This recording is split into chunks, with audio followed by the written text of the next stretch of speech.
Okay, record. Okay, so let's get started. Thank you guys all for showing up. We had several former students and people in the weather enterprise on Tuesday. Today we got a little more diverse group, which I think is great. Since Brian has to leave first, I'll go across all you guys and just kind of briefly talk about getting your first job, all kind of your career path and where you are now. And then we'll come back and have some questions and follow up. So Brian, no, I really appreciate you being in here because I think you have such a unique career path, but it's also, we've got students that want to go into broadcasting, some want to go private sector, some want to go public, some want to go weather service. So I think you are definitely adept at knowing a little bit about both and how they kind of cross mesh and how that works. So we'll start with Brian. For those that don't know, Brian, just introduce yourself and tell everybody a little bit about yourself first. All right, and nothing against the panel. Looking at the panel, besides Brad, I feel like I'm probably the oldest member of this panel here. But my name is Brian Newdorf. I'm currently a meteorologist at the National Weather Service office in Louisville, Kentucky. But that's not where I started. I spent nearly 20 years in broadcasting. My first job back in the day, I graduated in 2001. I'm a Purdue grad. Got my degree, and then I was at KFYR in Bismarck, North Dakota. I did reporting and weather on the weekends. They had basically one show a night on the weekends, and so a lot of it was reporting, and then it was reporting throughout the week. Then my next job was still weekends. I went to Erie, Pennsylvania. I was there for a good stint, and then got my first kind of Monday through Friday gig in Rochester, New York. It was kind of still in the same company, and the GM from my previous station was at that one in Erie, or in Rochester. So I got that gig. Learned a lot in those couple of years. I learned a lot about myself and how I wanted to do weather, because I got let go. Like I got the we're not renewing your contract. We're going in a different direction. I always tell people, yeah, they were going in a different direction without me. But that was very much a wake-up call about how I wanted to do weather, meaning I wanted to do weather on television like myself. And then from there, I went to Twin Falls, Idaho, where I was the chief, and I was there for about 8 years, up until about 2019. Through different processes, looking for something different, family-related type stuff, trying to gauge the landscape of media. I got fortunate. I had an old high school classmate stop me in 2018, kind of on Facebook, and said, "Hey, have you ever thought about the weather service?" And my response was, "Yeah, but I'm too stupid for it." That's because I came out with the different grades. I wasn't the best student. So, but through the process, talking to other WFOs, the weather forecast offices out of Boise and Pocatello, I heard the same thing. Well, you'd be perfect for it. So I went through the process. That process is much different than trying to get a television job. usajobs.gov. Much more harder to challenge, looking at resumes, different things like that, crafting. I think even while you're in the weather service, it's still hard to navigate and work that system. I have had people numerous times get denied for jobs they shouldn't because they messed up something in the whole process.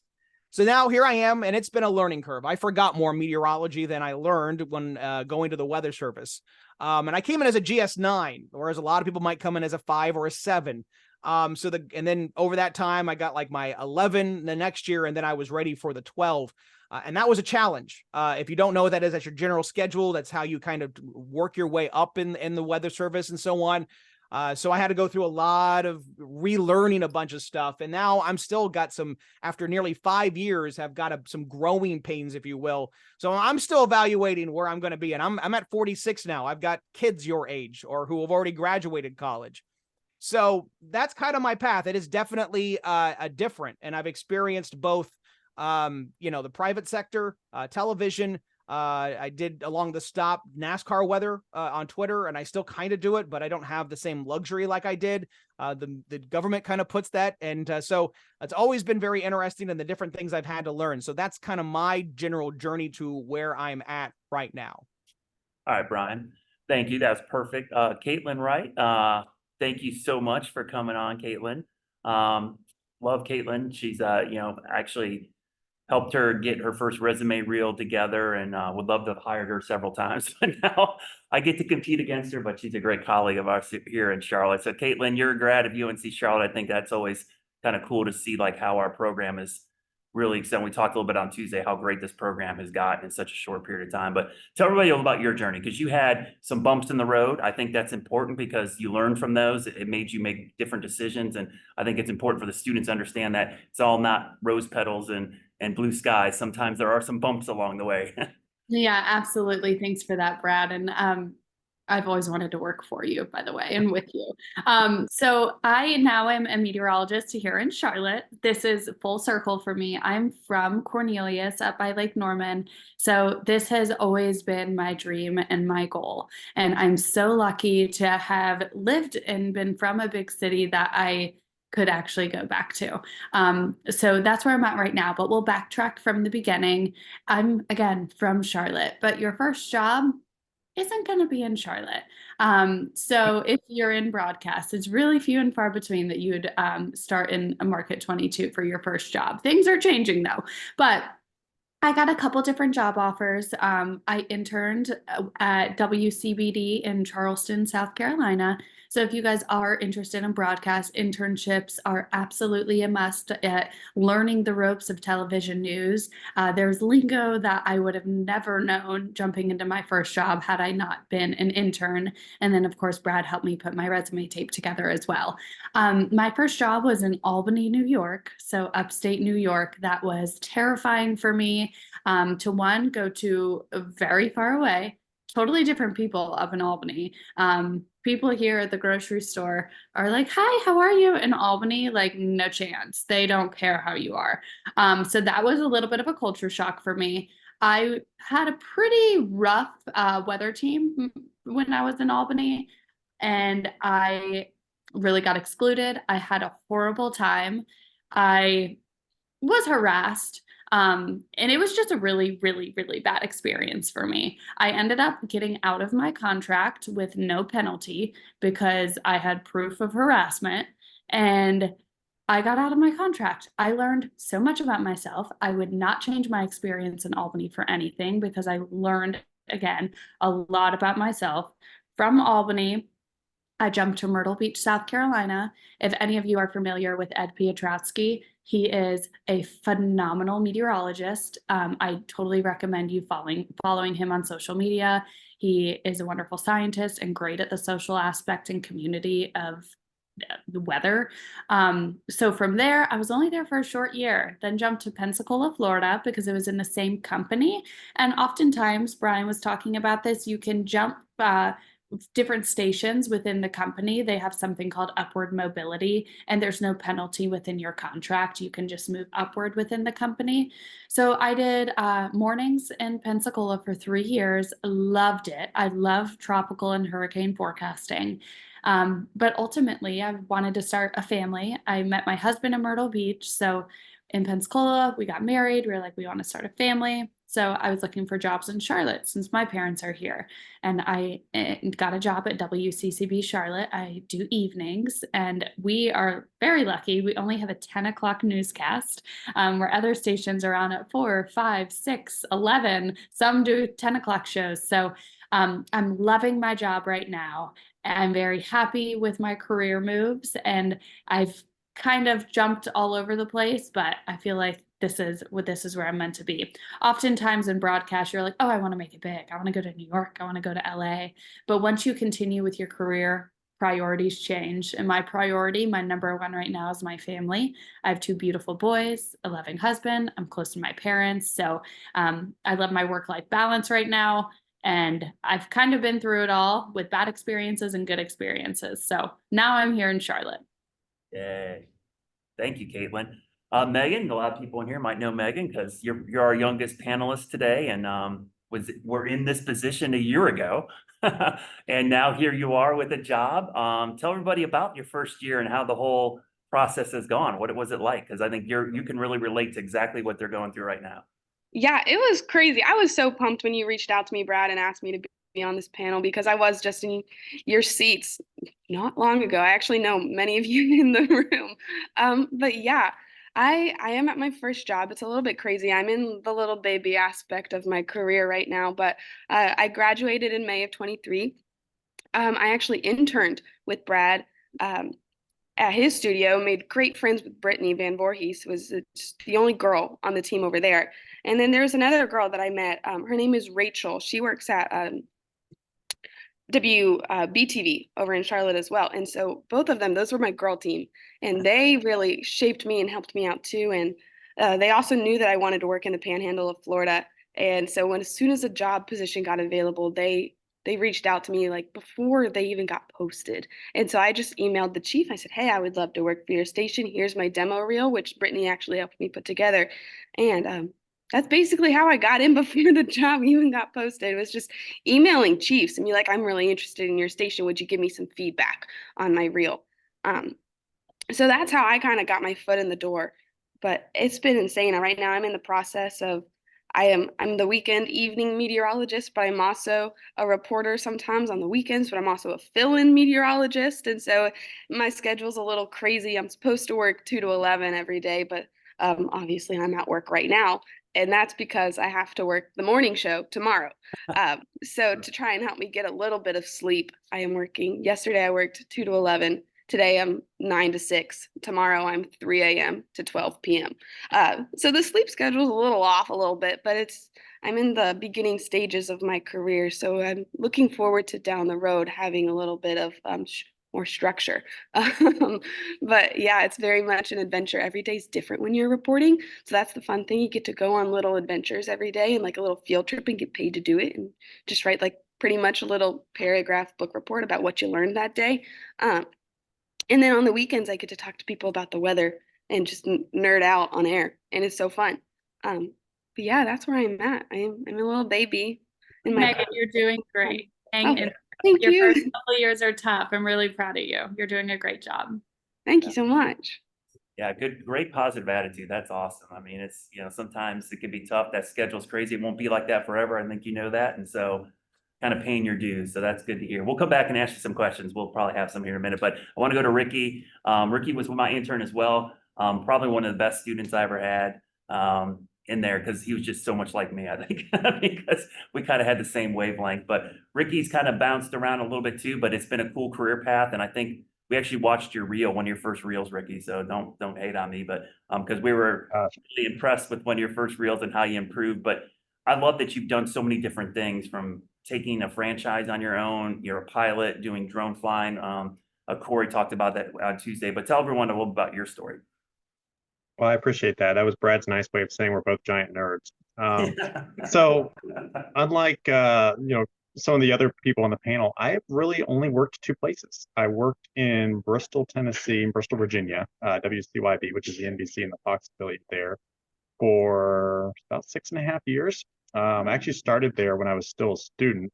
They had an opening, and so then I would drive up there on weekends and do their weekend shows, and then drive back Sunday night and come back to classes on Monday. So that was my first experience. And being in a smaller market like that, I think we were market 100. It was pretty cool because I pretty much had the freedom to do whatever I wanted. And so I took advantage of that a lot. I found some niches that I like to do. I had a great relationship with my news director there, which helped. And so I started doing a segment each week in addition to my weather stuff that I would do, called Weekend Drive, where we highlighted a place or an event or an activity that people could go check out. And so, like, let's say it was jet skis on the lake. I'd go out to the lake, we'd get on some jet skis, we'd record it, have a little bit of fun. And that would be one of the stories that I did that week. Then later on, we launched a drone program at my station. And so then I kind of helped spearhead all that. So it was really a unique experience because I was able to take my interest and transform them. And I think that's important if you're going to be going into a job where you have to report or you have to turn content, is find something that you like, and try to show off the area. And a lot of times these segments can end up being sponsored too, which is great because it brings in some money to the station. The sales department likes you. The general manager usually likes you a little bit more when you bring in some money to the station, and everyone's happy. So after about 6.5 years of working in Bristol, there really wasn't much upward mobility for me there. Our chief had been there 25, going on 30 years now. Our morning guy was pretty solid there, and so there really wasn't any room for me to go. Although I really liked what I did, an opportunity came up here in my home market, which is Norfolk, Virginia Beach, Wavy TV, which is the NBC and also the Fox affiliate, ironically, in eastern part of the state of Virginia.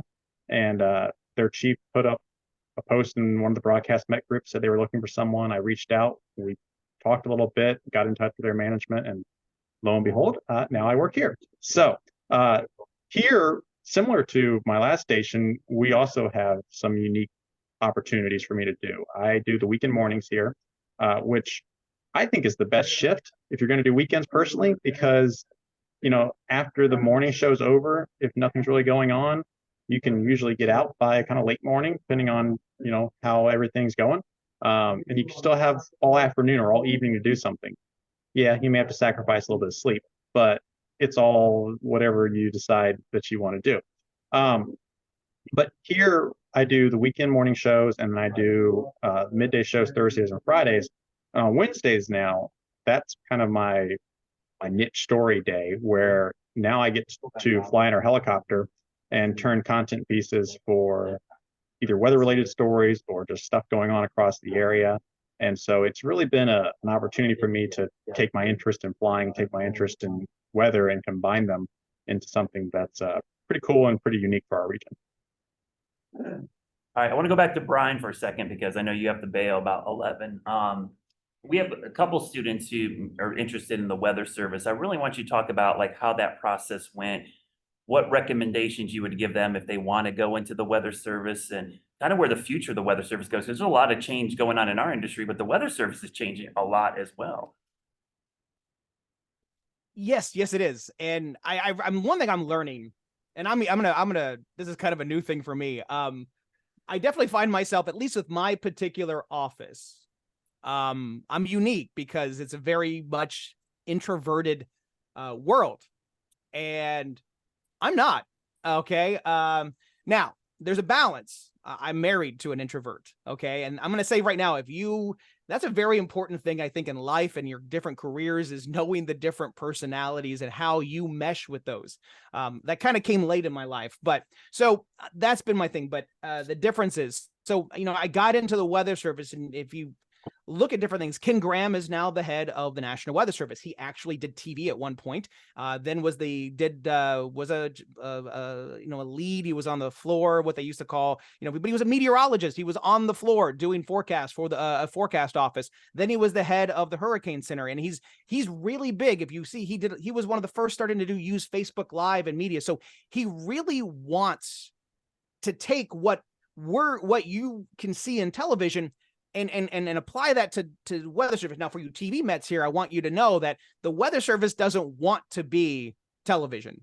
Okay. I can clearly tell you that, but hearing a lot of the panels here about different things, the one thing I will tell you that will still be the same is, and probably more so, is your sleep schedule is going to be wild. Okay. I am a shift worker, even at 46. And even though I'm doing pretty well, I just did, we have a couple shifts. We have our 3 main shifts, which is a day shift, and we do 9 hours, and there's no like dinner break where you get to leave after you've done your show, which I loved. I got to do that quite often and took advantage of it.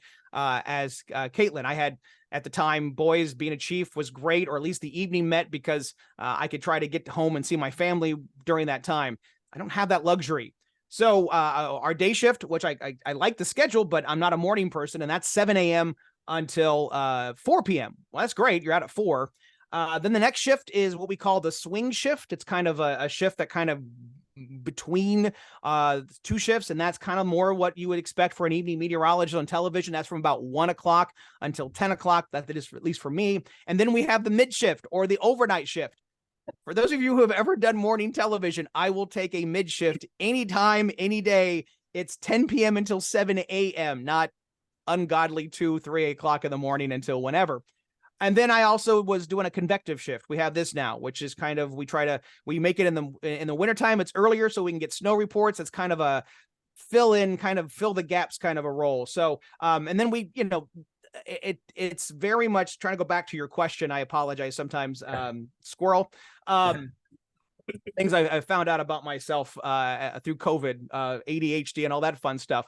But what I will say is the direction of the Weather Service is they are trying to go very heavily. And again, I point out Ken Graham, and if you can find it, he's got his things called Ken 10. These are his goals for the Weather Service. One of those was the upgrade to Slack and NWS Chat 2.0, which surprisingly still got a lot of pushback from media. Sorry, media people, but we were kind of surprised. I know it didn't have all the same features, but it didn't. Believe it or not, when we have all of the massive internet issues we've had the past 2 weeks, chat still remain. Just want to put that out there. The other thing is we're going to a more want that weather ready nation. We want to focus a lot on what we call DSS, or decision support services. What is that? Well, we've got the Derby coming up here in Louisville. We got Thunder over Louisville coming up. So we got big events. That means bringing a meteorologist. I think a lot of this started with, you may not know these kids, but it's always known as I know it, as the Sugarland concert at the Indianapolis or the Indiana State Fair, where an outflow boundary came to the fairgrounds, caused a stage to collapse and injured, and there may have been a fatality.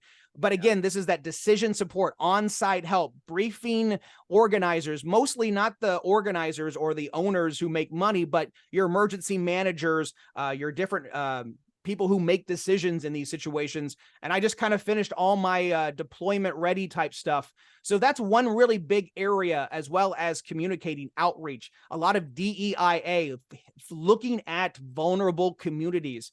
The mission is very simple in the Weather Service. It is to protect lives and property.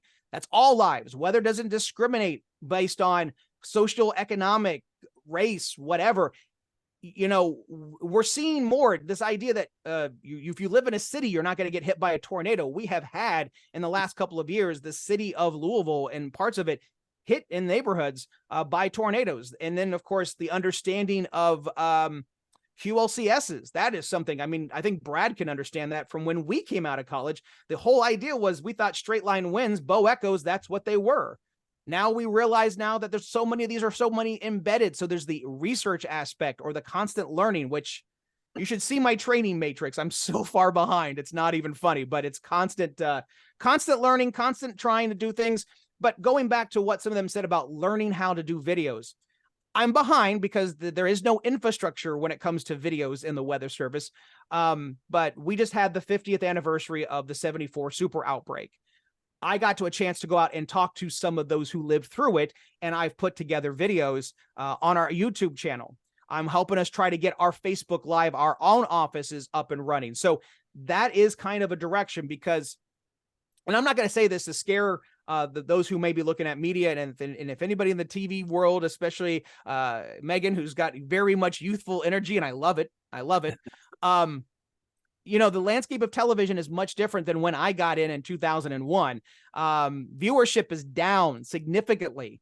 Appointment viewing television is not what it was. People get them from their apps, and TV needs to find a better way to, go online and be available on their phone and in short forms rather than the old way, the way people get information. And so, but the problem with that is, for the Weather Service, the TV has always been our mouthpiece. Yeah, we have NOAA Weather Radio, but not a lot of people get their weather from NOAA Weather Radio. So television has still always been how we get that message out.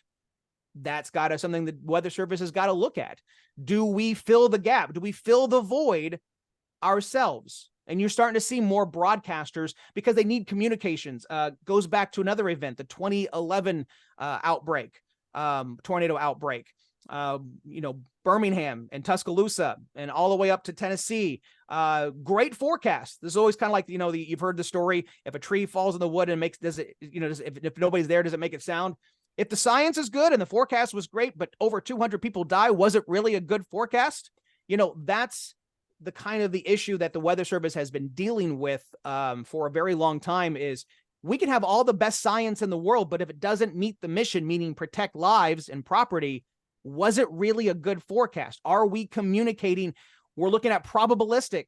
Even I sometimes have to wrap my head around that, because we still have a hard time explaining what a 40% chance of rain is, let alone when we're telling EMs, emergency managers, or media or schools that, okay, we feel pretty good that in the 50th percentile, you're going to see somewhere around 3 inches of snow, but on the high end, on the 10% on the, the 90th percentile is like 6, and then 0 on the, that big spread when it comes to probabilistic and those odds. But we do try to do that a lot more in our briefings and our partners. So that is a lot of where we are trying to go. I know my boss, my MIC, my meteorologist in charge, he gives us a 5 things that he wants the office to accomplish, and still weather ready nation ambassadors across the local park system across Kentucky and Indiana, DEIA, again, outreach to reach the vulnerable. We've done a lot with our Spanish. We've done that with our hard of hearing, and I've taken on the challenge of trying to get into a more diverse inner city part of Louisville, the people of color, and where they're vulnerable and so on, where we've not done a good job. So these are just some of our priorities, and as well as tornado genesis training when it comes to QLCS. So there's a big mission.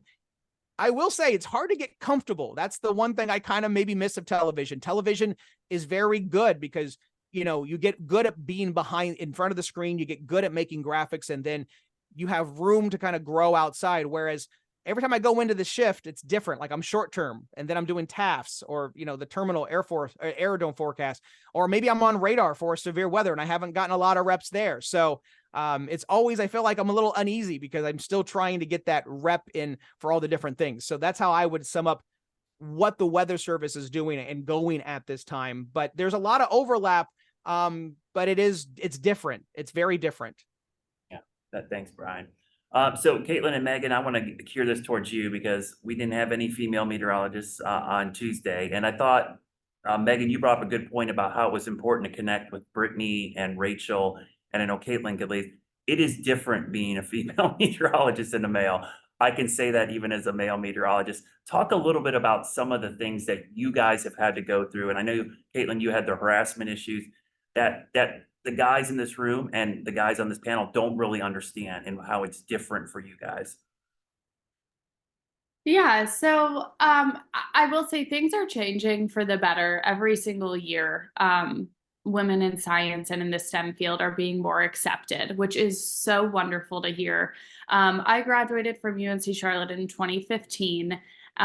So that was before the Me Too movement, and things were still okay. But I did walk into a weather team that were all from upstate New York. They were all men, and they didn't want a little Southern lady coming in and saying that she wanted a Sunday off. So I really got stepped on and walked all over in that aspect. And I don't think I would have been treated like that, say, if I was Ricky and went up there. I don't think so. I have had to file restraining orders against some viewers for harassment, and from pictures that I have received online that I'm sure you could guess what those pictures were. I have, just people behind the screen saying whatever they think they can is, I don't know anything because I'm a woman, or why am I wearing that dress? It's like, well, did you see my accurate forecast? Because it's not all about that. While television is somewhat appearance, you have to look professional, which I really think I always do. Sometimes you're not looked at as that if you're a woman. So you do have to break through that barrier. And again, we are improving as a society. I think things are going in the right direction with women being accepted again into the science and STEM field. But it's been a little bit of a challenge. And again, Brad said he even kind of gets it. We see some females on Twitter posting, even Ginger Z still to this day deals with it. People criticizing what she's wearing or how she walked, or, why are you away from your kids? Shouldn't you be at home with the kids? And it's like, no, I can be a working woman too. And so it's breaking through some of those barriers. It's been challenging, but the longer and longer I'm in this business, I just, okay, whatever. Yes, Megan? Brian? Yeah, Megan, how has it been for you? I know you're kind of new, but Real quick, Yeah, I hate go to, ahead. I'm not trying, but I want to add from somebody who's been in a long time. First of all, to both Megan and Caitlin, believe it or not, it happens in the weather service, not so much the appearance because nobody sees us, but they'll get calls in the office and one of our female Mets will pick up and they'll say, "Can I talk to a meteorologist?" And they'll say, "Yeah, you're talking to one." And then they'll be like, "No, I want to talk to a real meteorologist." And that happens even at the weather service level. It's horrible. First of all, thanks to all of you guys. I want to share something that such the difference between how men are treated and how women are treated. Brad knows this. Some of you don't. I was much bigger. I was at like 260 pounds. Okay. I have photos. If you look, a woman would not get away with being as big as a man can be and still have their job in television. And that's completely unfair. I've gotten away with wearing the same suit for weeks. And again, the challenges are there. So I admire all of you from both on television to where you're at. I just wanted to add that. I apologize for interrupting, but I just wanted to share the class, the horrible difference that I've seen just, and it's not negative to me, but it's negative towards my female counterparts. And that's just, sometimes those examples go a long way. Yeah. Yeah, Megan, I hope you haven't had too many bad experiences so far, but I think it was important too. Like, I'm glad that you connected with Brittany and Rachel, because to get the perspective and kind of the guidance from a female, some information I could never give you about getting into the business and kind of the things you learned along the way and so far early in your career. Yeah, and Brad, you were fantastic. But I don't know, there's just something about just having like a girl team member that could just take you under their wing and just tell you some stuff. But yeah, my experience hasn't been bad at all. I am the only girl on our team here, but the Mets on our team are fantastic. They're like my brothers at this point. Dan's actually sitting beside me and he gave me some finger guns. But yeah, the only thing really is, I mean, yes, I've gotten comments about the fact that I'm a girl and some sexist comments that I try to shrug off my back, but really the big ones that kind of punch through my skin are the young ones that say like, "Oh, can we get an adult to do the weather? She's too small, or she's too little, or she's too young," or yeah, like the adult one really hit home. Um, just Brutal. stuff That's like brutal. that, because it's like you try to be part of the community and say things that will make people laugh and entertained and like actually want to watch your weather segments, but then they don't like you for that and you can't do anything right. Or my first severe weather coverage, this was like a fluke system. It was a tornado. I was covering for the morning. This was like my 8th day in a row working, and it was wild. I was working morning show, so I was dog tired. And this fluke tornado popped up. It was a water spout, actually. Probably shouldn't have been warned, but it was warned. But it was insane. And I got up there. I didn't really know anything about the system. I was frazzled. It was just like spur of the moment. Nobody. It was almost it wasn't a clear day at all, but it was fluke system. And so I got up there, and then the Facebook live stream and comments were just streaming in of like, "Oh, she's so bad. She's an intern. Why is she up there? She's nervous. Poor girl." And that one hit home. That traumatized me a little bit, honestly. But I actually just did my second severe weather coverage, as far as tornadoes go, just a couple days ago, actually last Wednesday. We had 2 tornadoes, one through Walton County, and the same one crossed over into Bay County. And I did that with our morning meteorologist, Ryan. We were the only 2 Mets on the schedule because 2 of our other meteorologists were using their PTO. And so we were overlapping. Poor Ryan was up for 36 hours that day. But he came in to help me, and God bless him for that. But we were tag teaming coverage, and I felt so much better just having somebody else by my side and helping. And I feel like I grew so much. And now I feel like I'm comfortable to get up there by myself and do coverage. But yeah, the first one was a horror show, and I would just say to be prepared for that. But the second one was so much better, and I've gotten to do some live coverage after tornadoes. We had a tornado outbreak over in January. That was crazy to me because we forecast all these things and we talk about them on TV, but to actually see the damage and to go out and survey the land was that hit home a little bit too, because that was very eye-opening to like stand in front of a dilapidated house with a camera and to see people walking in the background with a tote just trying to pick through their things. Like, oh, you're on camera, so sorry. look at this roof, it's torn off. Just stuff like that. And so it's eye-opening for sure. Um, but yeah, I am definitely getting better. But the comments that I've received kind of had more to do with my age than the fact that I'm a girl. But of course, like I get weird comments all the time, and like just creepy old guys trying to slide into my DMs when my chief actually welcomed me into the team. He made a Facebook post. It was like, "Oh, this is Megan. She's coming from Charlotte. She's new on our team." And I was kind of reading through the comments, which I've learned Probably don't do not to do. that. I'm still curious, but there was one guy who was like, "Is she gonna wear a bikini?" Just stupid stuff like that. You just kind of laugh at. But Yeah. yeah, the more hurtful ones come from people calling me a child. Oh, that's brutal. I hate to say this, but sometimes I always use a James Spann quote where he says, "You can't hurt my feelings anymore because I don't have any more feelings to hurt." You'll get to that point where like you're like, these people are idiots, and you just start ignoring. But yeah, even all this time in my career, I just ignore comments now. It's just better. It's better for your mental health. It's just better overall. There's a segment of the population that will always be idiots. You just can never get past that. So great job, guys. Let me pause for a second and see if there's any questions from the students. So you guys have any questions for anybody on the panel so far? Anything strike you? Because I have more questions. I always have good questions to grill you guys.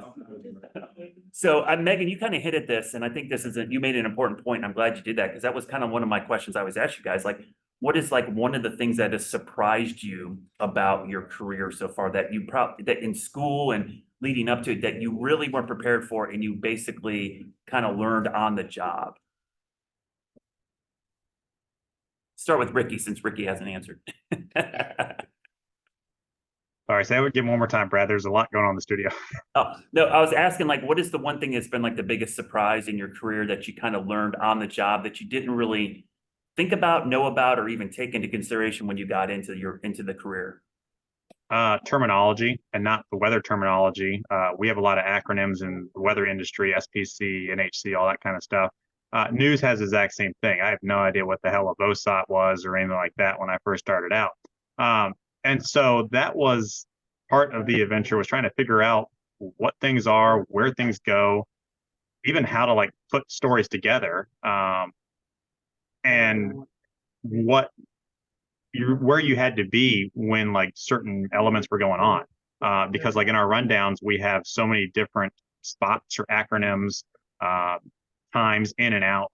And so that was something for me I had to figure out. And when I first started out, even here, this station, I'd have the production people or the director, or the producer be like, "Tell me where I'm going," because I don't exactly know what's what yet in the system. And then after a while, of course, you catch on to it. But it takes a while for you to learn the terminology that news people use. And the same thing's true for them. They don't really know the terminology we use a lot of times. So they kind of have to break it down for me, and then I have to break down what I'm trying to say in the weather to them sometimes. So it's that was probably the biggest thing, learning how to edit packages and make things more concise, how to write in a way that's for television and not so much for like long form, like you would write a blog or something like that. Write in more short sentences, almost kind of sometimes fragments than long statements, was something I had to learn. Yeah. Go ahead, Megan. What you kind of hinted at that, but what has been like the biggest learning curve for you so early in your career? Yeah, I would piggyback off of what Ricky said. When I came in here, they were tossing like VOBs and VOBBs around, and I was like, what is the difference between these two? And they gave me about probably a 2-month period of only doing weather before they threw me into reporting, which was very nice. But when they did throw me into reporting, I had about 7 people all teaching me different things on our editing software called Edius. And so it was all different. And I was so turned around. I was like, I don't know what is what, because I have 7 people telling me 7 different things, and I'm trying my best, but I have no idea what's going on. And then like even yesterday, I had to fill in for the sports team because one of our sports people took off and they needed help. So I was doing sports yesterday, and I was doing signings at this high school. And so our sports director pulled me into his office. He was like, Megan, you need to turn on Massachusetts Avenue, and it's on the north side of this campus. And then I was like, what? And he was like, park as close to the door as you can, but school's letting out and it's going to be hard. And I was like, oh my gosh. And I'm going to get there 3 minutes before this signing starts. And so it was a little stressful. But it all got done. And it's just crazy because it's all chaos. It's organized chaos. And sometimes it's not even organized. So that would probably be the biggest thing that I was kind of turned up on or turned upside down on is like you get in here and like it's like get ready, get ready, get ready. Okay, now go. And just breaking news. Oh, that was a big one. I told my news director when I got hired that I didn't want to see any dead bodies. And the first story that I got sent on solo was a possible fatality. Oh, that's gonna happen. And I pitched a fit. Um, it was late at night. We had just gotten back from a fishing tournament because me and my chief did live weather at a fishing tournament. And he came in here and said, Megan, are you ready? And I said, ready for what? And he goes, you're getting sent on your first story. It's a possible fatality. And he had the biggest smile on his face. And I was like, you're joking. I thought he was pulling my leg. I thought this was some sick joke. And I begged him to send somebody with me just as like moral support. And he sent somebody with me. It ended up being nothing. So I went to the location and drove around a couple times, saw nothing, and I was like, okay, I did my job. I'm going back to the studio.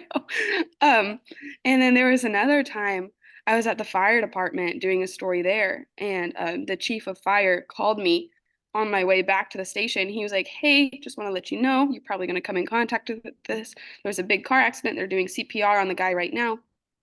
And they're actually calling in the homicide report because that's what they do. And if an accident is big enough and they think somebody might die, they go ahead and do a homicide report, just get it out of the way so they don't have to continue to close the road down for longer periods than they need to.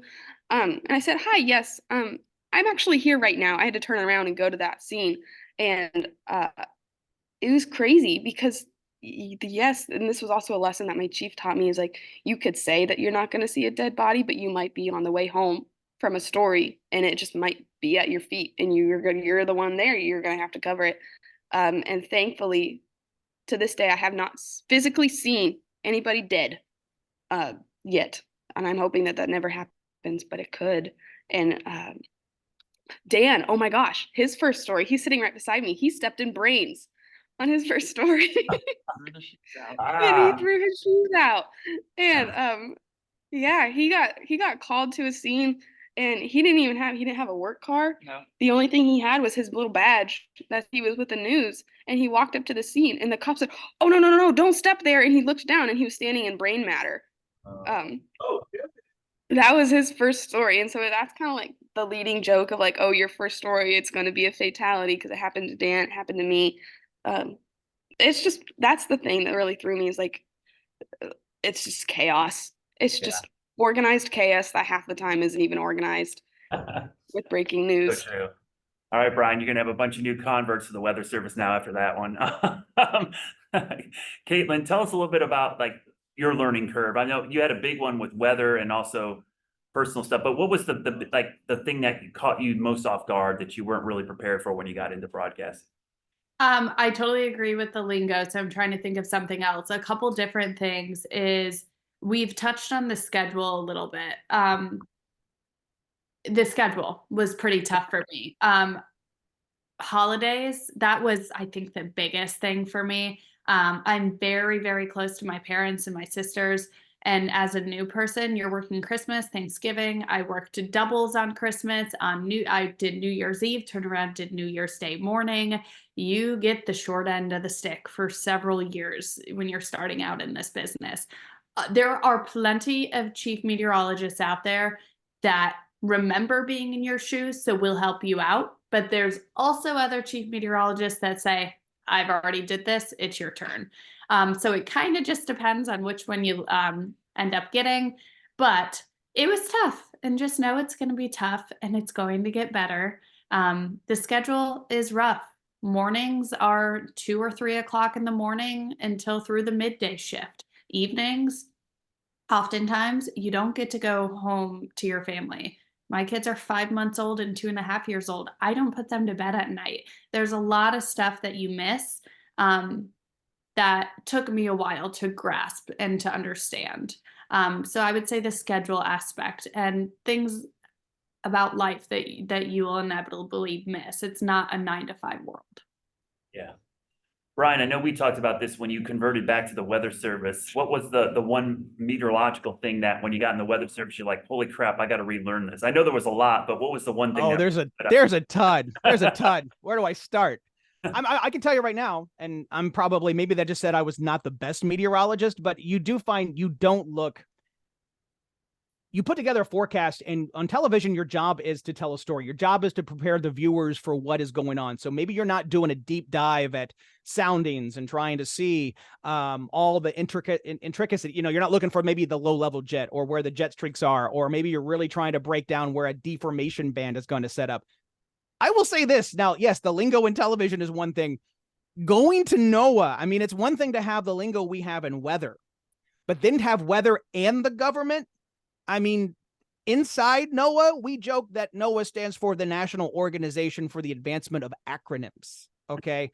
So they still say things, and I'm just like, okay, yeah. I have to go look it up. Like I have to go and so weather-wise, I think flooding also, because I'm not going to tell you, flooding is one of those things that's really bad, but I mean, we have river flooding. I was scared to death, and I think Ricky can appreciate this, having his pilot background, doing, airport forecasts and how different they are and the needs of that. The other thing too is, I think for me now too, through all the things I've done, is now you got to be proactive versus reactive. Okay. There are going to be times where I'm in the driver's seat, and so I'm the one issuing the warning. I have to make the decision. I've got media in chats. I mean, I'm in a very unique CWA where I have, we have five television markets. Okay. 3 primary ones, Bowling Green, Lexington, and Louisville. Out of the 2 big ones, we've got some very opinionated personalities, so to speak. And if you want to say what surprised me was how my former colleagues in media would treat the weather service, because I never would have thought of treating the weather service the way some have, or they try to build their brand. If you go into television, my suggestion is definitely make a good relationship with your local weather forecast office. 2, you are in the right to call them out if they do something, because that's the job of the media when it comes to the federal government. I still truly believe that. 3, first, reach out to them privately. Social media is great, but if you've got a beef, it could be a misunderstanding. Ask them. Same wise.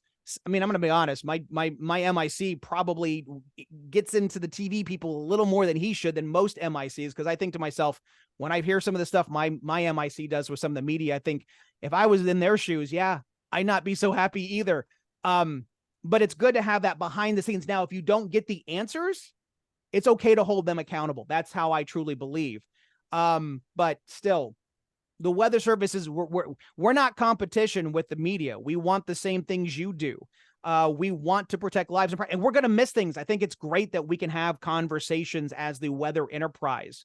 I liked the weather service because when I was in television, now I didn't read the AFD or the forecast discussion every day when it's sunny and nice, but on big days, I wanted that second opinion. I do think in the weather service, at least my office puts way too much emphasis on the AFD. AFD writing was definitely a challenge. I'm still probably not an AFD writer. I still write, as Ricky talked about, I still have that media aspect, or what I learned in school, in the sense of I'm just going to write my AFD based on, okay, here's what I think is going to happen. Here's the science behind why I decided it. Here's my confidence, maybe some probabilistic aspect, but I don't need to go into all the scientific details, because I still make this argument for my staff that the vast majority of those reading the AFD is media. All right. And I've heard from a lot of my colleagues, if it's too long, they don't have time. Or I've even had another colleague tell me one time, ask me about AFDs and said the words I said once before. And it's like, oh, somebody's showing off. They want to show off their dynamics knowledge that they have. And so that's great, but it doesn't necessarily help because media is made up of so many different people, from and Brad and I can attest, we have some really good friends, and Ricky as well, that are like so knowledgeable about weather and television. And then there's others who are really good at their job of weather and broadcasting and communicating, but they don't have the background or the degree, but they don't need it. They're very good at what they do. So if we're going to be communicating and the different things, we need to speak a language that, it doesn't mean the science goes away, it just means you don't have to speak it. But going back to it, the biggest challenge, yeah. And I mean, I'm going to what Megan said about the stories. I hated reporting when I first got into it. I hated it. I'm very blessed now today that I, as a broadcast, as a National Weather Service meteorologist, I can do stories. I can edit. I know how to tell a story. Like when we have these events come up, it's like we got storyboards to tell the science all day, every day. I want to tell these people's stories about an event. You know, I want those stories that people would tell me when I go out and do outreach. And I think the other thing is, it's amazing. We have one of the best weather enterprises in the country when it comes to, from television to the Weather Service, free data. And we've got great, and radar could be better, Brad. Fill in some holes. You've lived in Ohio and North Carolina. We definitely know that. We're still, WSR 88D, that 88 for those kids don't know, it's 1988 when it was, put into play. We could be better, but compared to other countries and other locations, we still do very, very well. We're constantly learning from the academic to the Weather Service. I mean, where we've come on QLCSs and different things, we're doing great things, but still we've got a long way to go. But with the fact that we have this great data in this country and stuff like that, I mean, there's just, I lost my train of thought. I apologize. I was thinking too many things at one time, but just going back to, what I've learned. I mean, but yeah, I think some grace, but yeah, I think now being on the side of where you have to make that decision. Real quick, one interesting example, and I got hit hard for this, but I think it's something that needs to be done. For those of you who don't live in a winter climate, one of the newer products in the last couple of years is the snow squall warning. Okay. It's a short fuse convective winter type product. It's essentially a severe thunderstorm warning in winter because of how bad snow squalls, and they have polygons, but we don't have a convective watch for snow squalls. Okay. We have nothing that tells people that it's coming. So I took advantage of things that I learned in television, social sciences. I learned, hey, first snow of the season can be painful. I lived in the Great Lakes, and here's what I could tell you. Caitlin lived in upstate New York. It doesn't matter how many inches of snow you get in a season. That first snow, everybody's stupid. Okay. They just are. The other thing I learned from a workshop we had is that a lot of accidents that happen in places with snow are from people who don't know the area they're traveling through. That a state trooper told us in our thing. So I had an event where we had snow squalls, hadn't had very much snow in this area. It was 1 week until Christmas. So travel was up. So I went ahead and I issued, or at least I had, and that's something else too. I had to collaborate with my neighbors. Could you imagine, as a TV person, you had to collaborate with another TV market on your forecast before you went on the air? I kind of have to do that. We're one weather service, so I have to make sure. So I went and I called up Indianapolis. Hey, we got snow squalls. I'm thinking about doing a winter weather advisory. Hear me out. I know it's crazy. It's not something that we do.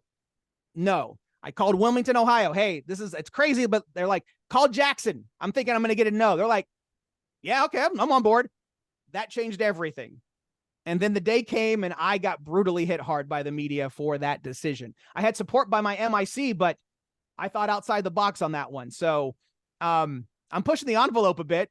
Love it. But so because again, advisories are going away. But yeah, we got to get past criteria based, always being about criteria, because I can tell you right now, some of our most impactful winter events in our market have been sub-criteria, sub-winter weather advisory, sub-winter storm, just a skiff of snow in March. And Lexington had road closures because snow.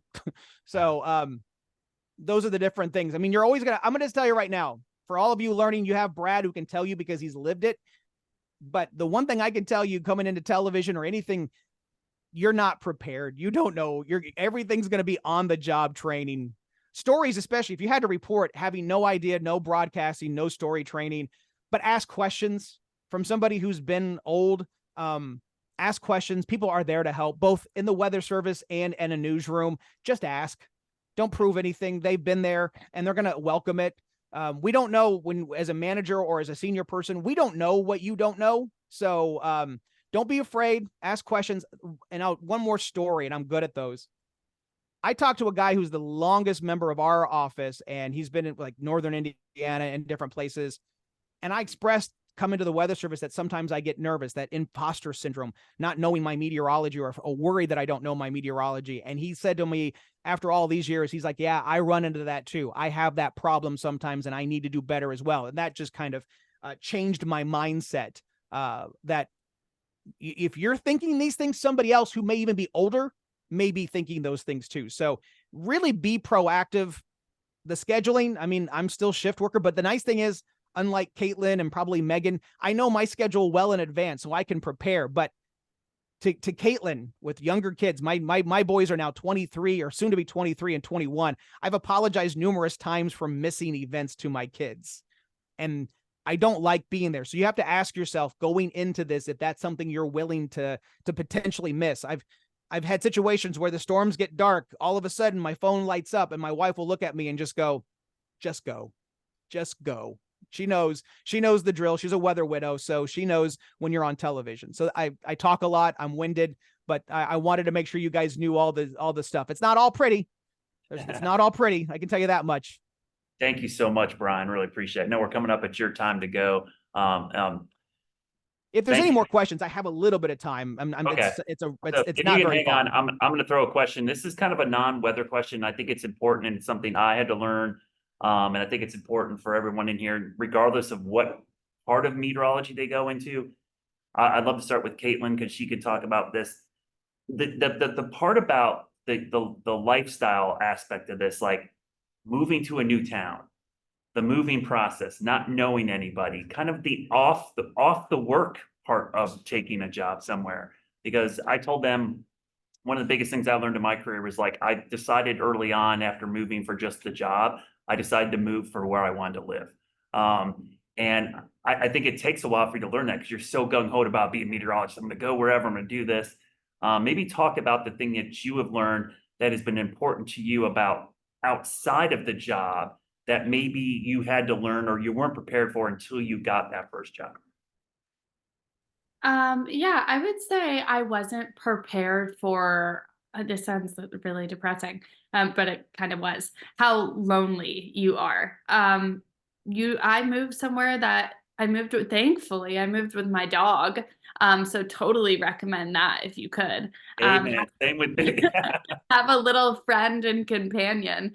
Ayla, my dog, it's actually her birthday today. She really, really helped me. I got her in college. She was, I guess, 2 or 3 when I moved to Albany. So that was tough. And I moved into a market, Albany, New York, for a first-time market. It's a pretty good market to start out at. So everybody was older. It was nobody's first year in the business, but it was mine. So I had a little bit of a different experience. I felt pretty isolated. I worked mornings 3 days a week, doing our mobile storm tracker, and worked weekend evenings 2 days a week. So my schedule was all over. I couldn't really make friends. I didn't really know what type of hobbies. It was a totally different experience. So I would say being isolated and lonely was pretty tough. I ended up making a couple of friends, and that was a game changer for me. Piggybacking a little bit off of what Brian said, is the weather community, first of all, we are very small. Don't burn bridges, because he'll find out, she'll find out, and then they'll find out, and then your future boss finds out. So be very careful at that. But also, we're all here for each other. We get it. There are Facebook groups, there are female meteorologist groups, broadcast meteorologist groups, all these groups that I think having a mentor is so important in this business, to be like, hey, did you go through this? Hey, I'm really struggling with this person at work, XYZ. So I think that that's important. But I would say the isolation and the loneliness, but know that it doesn't last forever. You're getting your foot in the door. Everybody has gone through this. It's not just you. And get a dog. That's my advice. I'll piggyback off of Caitlin, I'd Brad. say that for sure. Yeah. Go ahead, Ricky. Well, I was going to say the nice thing about a lot of small markets too is every other person's in the same boat as you, especially the reporters, in some cases even the production people. A lot of markets are weird, especially smaller markets, because you have people who've been there 10, 15, 20, 30 years. And then you have a lot of the younger people who this is their first job.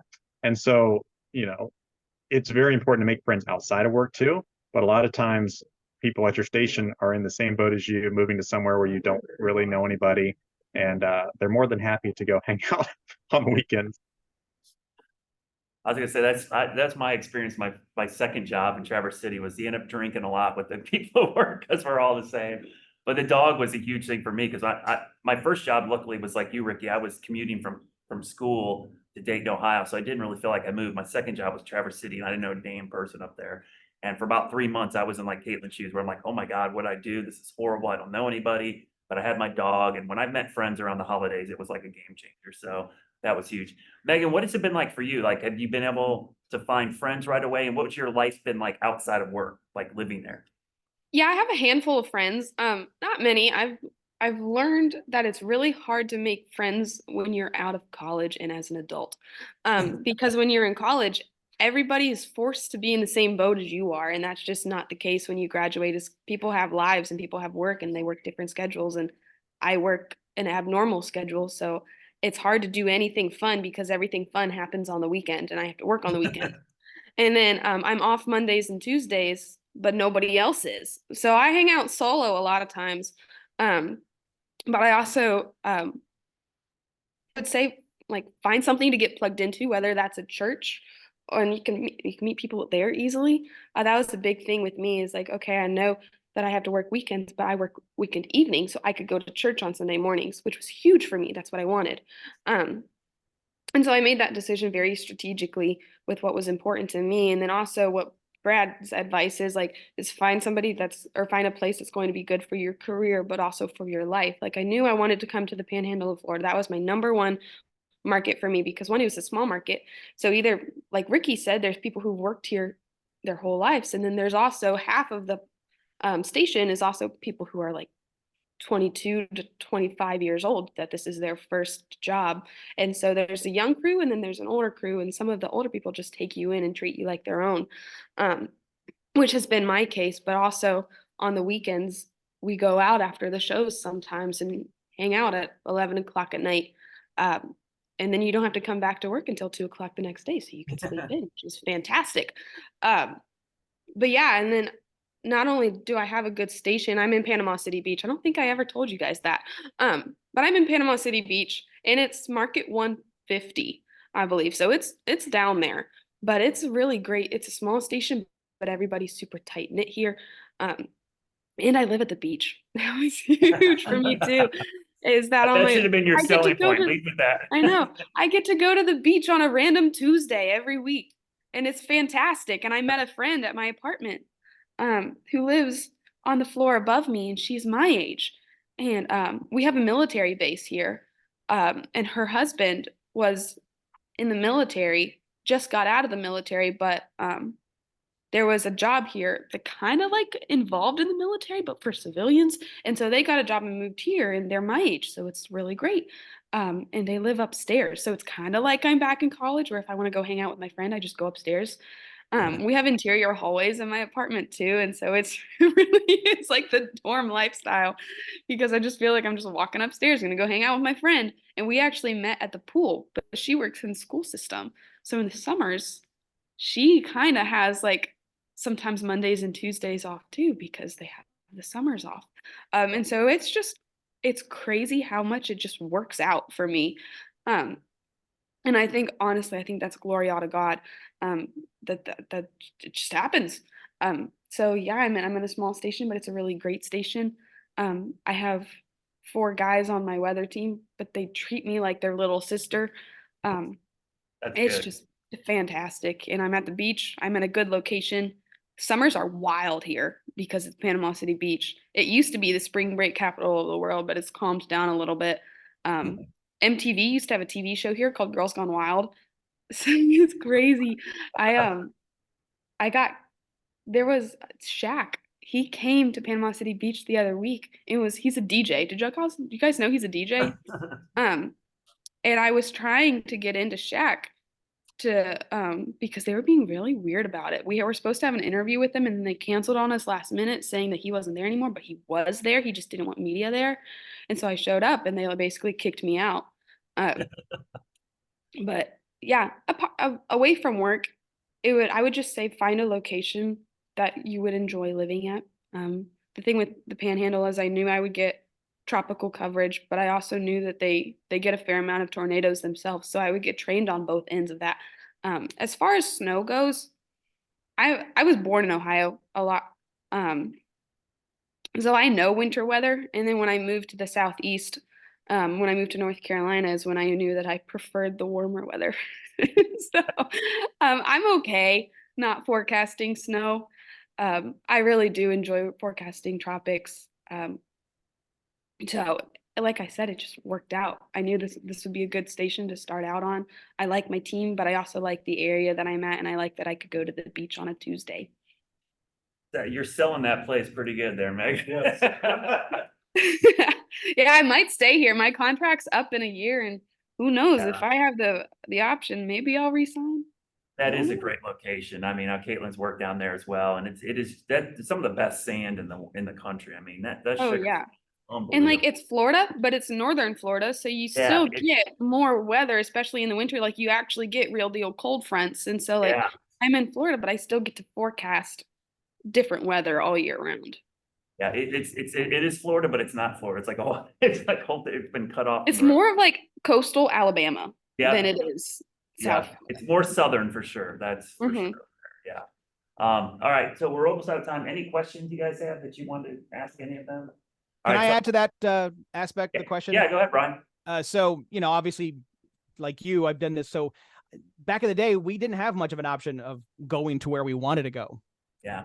So my first job was in Bismarck, North Dakota, of all places. Ironically enough, my last job was about as remote, and that was Twin Falls. I will say this about Bismarck. I learned something very valuable. You don't have to be surrounded by water to be on an island. That's Literally, I would get off the highway and there was a gravel road.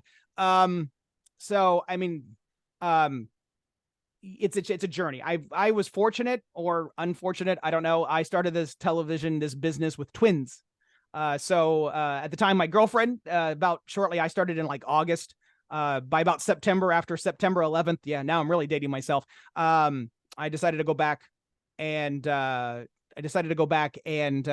move her back out to us with the twins. So I had that family. So then that was another difference. Having a family, I wasn't able to really kind of do the thing where everybody goes out and hangs out. I had a family that I needed to focus on and wanted to be home for that. But I will say, and before you get your first job, and I know Brad will say this, and I think Caitlin, because of her experience in Albany, do your best to research the culture of the station you're going to, because there are really good cultures and there are really bad cultures, and a really bad culture can completely blow up your career. You could just be like, I'm done. I'm leaving. I don't want to do this anymore. Ask yourself the hard question. Are you really okay with being far from home? Yep. Like for me, my first job, I accepted that I knew I was going to have to go someplace very, very far away. The problem was then when I became a chief and I would hire people would excited about their first job and they would come to Twin Falls, Idaho from someplace else out east. They were excited for about 2 months. And then it's like, oh crap, what did I do? And at that point, there's not much a station can do for you. If that's, we can do our best to try to get you involved and stuff, but you gotta think these things through and ask yourself the hard questions. Can I be far away? The Weather Service is a little bit better, but still you may have to go someplace or put on your like 5 choices, a place that maybe is on the fringe of where you would actually like to live. And as Caitlin said, I was one of those chiefs. I bet Brett, I was one of those chiefs who did not like the buck stopped here. I did not want to be the chief where I took all the holidays off. Like I always had a rotate. The idea was for the big holidays, Thanksgiving and Christmas. I only wanted one, and then I would work with the other one, because that's only fair to me. That was only fair. Generally, I think I lean Thanksgiving because it's around my birthday. Today, with having older kids in the Weather Service, I'm volunteering to work mids Christmas Eve into Christmas Day because My kids are in their 20s when I get home. Hopefully they'll move out soon. That's my goal. Hopefully when I get home, they're still not even wanting to get up and do presents. So, I want those people, I want my coworkers to have that experience. But I will say too, the Weather Service is not any different. You got to find your outlets. I came in and then COVID happened.